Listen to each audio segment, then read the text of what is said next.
Master Sergeant Brother Randy Mones mula sa mga City Police Station. At sa patubay po at gabay ng ating Chief of Police, Police Colonel Jean Ibarra de la Torre, tayo po ay pinagtulutan ako magbahagi sa inyo ng mabuting balita. Naniniwala ka ba na may pag-asa ka? Napigil mo na yan, sabi mo, lalabas ka rin kosa. Sige. Ay, ayaw yung lumaya. Sige, sabi mo, lalaya ka rin.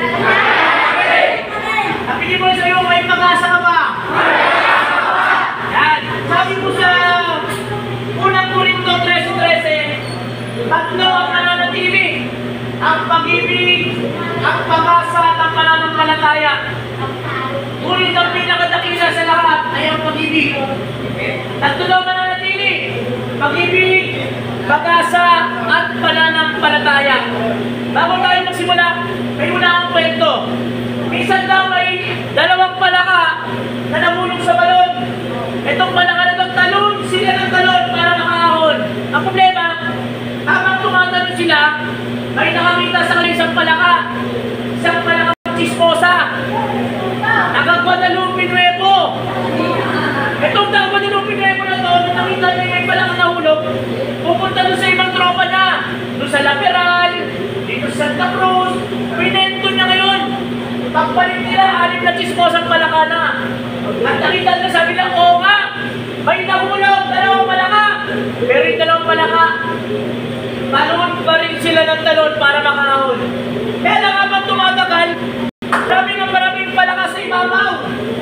Sumisigaw siya, hoy! Kayong 2 dyan! Huwag na kayong tumalon! Wala na kayong mag-asa! Mamamatay na kayo dyan! Pero yung 2 talon pa rin sila ng talon. Until one day, yung isang palaka, napakot na, tumigil na. Hanggang sa dumating yung time, namatay yung palaka na to. Kaya sabi ng mga palaka sa ibabaw, dahil na nila, hoy, ikaw palaka! Tumigil ka na rin sa pagtalon! Patay na yung kasama mo, mamamatay ka na rin yan! Pero yung palaka na to, talon pa rin siya ng talon.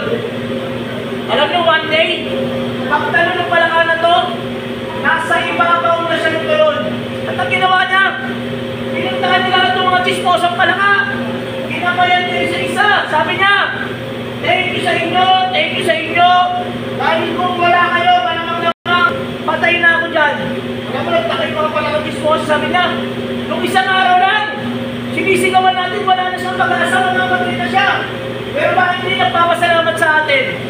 Alam mo, na-found out nila, nagkaroon sila ng investigation, na yung palaka palang nabuhay, ay isa palang palaka ang bigay. Akala na chinichir siya ng mga palaka sa ibabaw. Alam mo, ito yung munang paalala. Tayong mga naririto, mga nagkamali, akala natin, ina-expect natin yung mga mahal sa buhay, tutulungan tayo. Akala natin, i-assist tayo.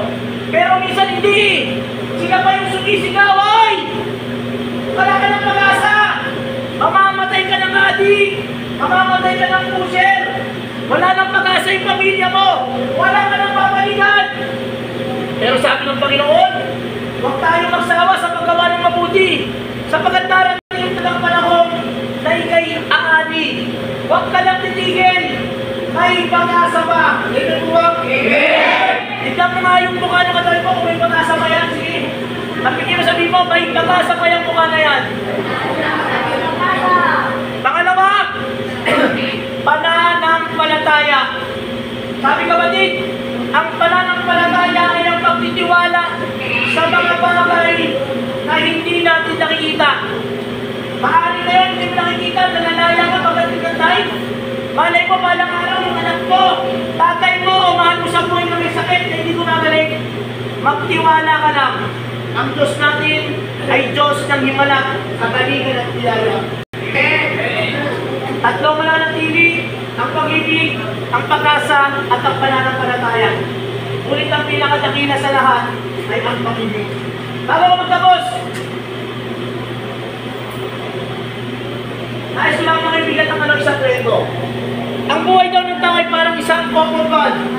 Ganito tayo malinis kung bata tayo.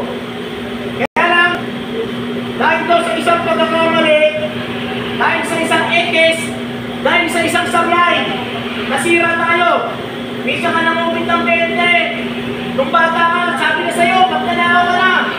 Minsan ka nang bumagsak, ang sabi sa'yo ng tao, bumo ka. Minsan ka nagkamali. Pero anong sinabi sa'yo ng tao, wala ka ng pag-asa. At dahil doon, lumaki yung galit, ingit, tampo, kahalayan, katamaran, pride, at iba't ibang kadumihan sa buhay. Kaya kung titignan yung buhay mo, ito ka na, napakarumi na. Anong dapat sa isang marumi? Dapat sa iyo kinakrampol, tinatapon, binilitawan, tinatapakan, at sinisipa. Pero sa araw na ito, kapatid, may gusto rin paalala sa iyo ng Diyos. Hindi ka nawawala, hindi ka nag-iisa, mahal ka niya. At sa araw na ito, ipapaalala niya sa iyo, nadadamputin ka niya, matagal ka niyang inintay, tulad ng isang kalibungang anak. At sa araw na ito, napakasakit man, pero nais niyang pantahin ang buhay mo. Nais niyang ayusin ang buhay mo. Bagamat kusot-kusot, bagamat labang ang dumi, ipapaalala niya sa iyo na ikaw ang nagmamaneho ng buhay mo. Ikaw ang nagdesisyon kung bakit ka naging addict.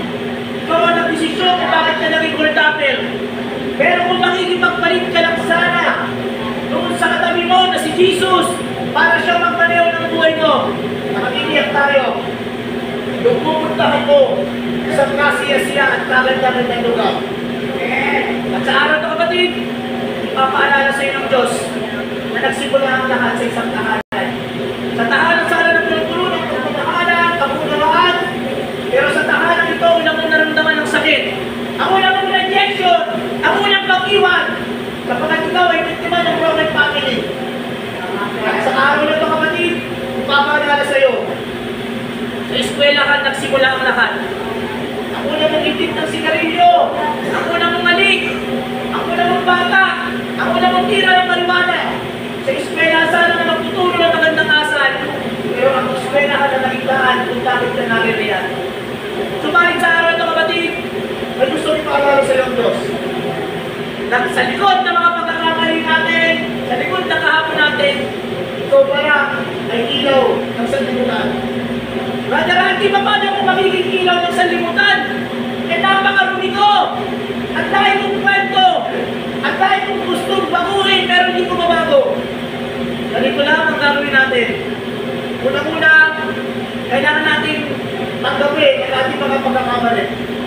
We need to accept that we are weak, at tayo'y makasalanan, at tayo'y mahina, at tayo'y walang magagawa. Basta second, tunay na tayo'y mahina, kaya kailangan natin ng Holy Spirit. Hilingin natin ang banal na Espiritu sa mga oras na ito upang mapaglabanan natin, upang mapagtagumpayan natin kung ano man yung pinagdadaanan natin. And what's the last? Kapatid, bago ko ng mahal, may unang naman sa'yo. Sino? Si Jesus. Nung inihanan niya kasi ang sarili para mabayubay sa krus. Mamatay. Ito ang gusto ipaalala sa inyo ng Diyos. Yes! May kahapon ka. Yes! May pagkakamali ka. Pero it is not too late. Hindi pa tapos ang laban. May pagkakataon ka pa. Pwede kang ilabas ng Diyos sa apat na sulong na kulungan na ito. Upang ano? Upang pagdating ng time nang maranasan mo ang pag-ibig ng Diyos, ikikwento mo sa ibang tao na minsan kang nahulog, minsan kang nagkamali. Pero kung ginamit ka ng Diyos, nagpapatotoo ka na may tunay na Diyos na nagbibigay ng pag-asa, nagbibigay ng pananampalataya, at nagmamahal sa ating lahat. Amen! Kapatid, di ako dapat na manalangin. Dahil ako po'y maraming sablay, maraming kwento, maraming pagkakamali. Pero sa madaling oras, pwede mo makikita ang mata, ilagay mo yung kanang kamay sa iyong dibdib, sa iyong puso. Isipin mo, hindi mo puso yan. Isipin mo, puso ng anak mo yan. Nabibis ka na ng anak mo. Isipin mo, puso ni nanay yan. Puso ni tata yan. Yung mga taong sinaktan mo, yung mga taong gusto mong hiyan ng sorry. Ito yung pagkakataon hindi pa uli ang lahat, kaya kanyang patawarin. Tulad ng isang alimugang anak na nang bumabalik siya sa kanyang ama, hindi niya siya hinintay ng ama na lumapit. Ang ama mismo ang lumapit sa kanya. Niyakap siya, tinanggap siya, at muling ibinalik sa kanya ang mga nawala sa kanya. Sa araw ng kapatid, may gustong ibalik sa iyo ang Diyos. Nililin natin, sabi niya sa John, hindi ka ba humihiling sa mga oras na to? Ito na yung pagkakataon mo. 2 o 3 na nakakatipon sa pangalan niya, naroon siya sa kalagitnaan nito. Nakakapatid ko sa pananampalataya, higit tayo sa 3. Pakinggan tayo ng Diyos sa mga oras na to. Higit mong yung mata sa pangalan ng mga anak at ng Espiritu. Amen. Habang nakila, sa oras po na ito, umigin po kami ng mga tawad sa mga kasalanan aming nagawa. Hihit man mo hayag, kasalanan sa aming ina, sa aming ama, sa mga taong nasaktan namin at sa aming mga anak. At sa oras po na ito, Panginoon, pagkaloob po ng banal na Espiritu upang magbigay sa amin ng kalakasan, upang magbigay sa amin ng patience, upang nang sa ganon, makita namin na may purpose kami. Makita namin na ikaw pala yung Diyos na sasama sa amin sa mga laban namin. At sa oras po na ito, pinagkakatiwala na po namin ang lahat. Ikaw na po ang bahala sa aming buhay, sa aming pamilya, at higit sa lahat sa aming kaligtasan. Sinusubo na po namin ang lahat ng ito na may papupulot pasalamat sa matamis na pangalan ni Jesus na tayo magsabi na Amen. Amen. Sa pangalan ng Ama, ng Anak, at ng Banal na Espiritu. Amen.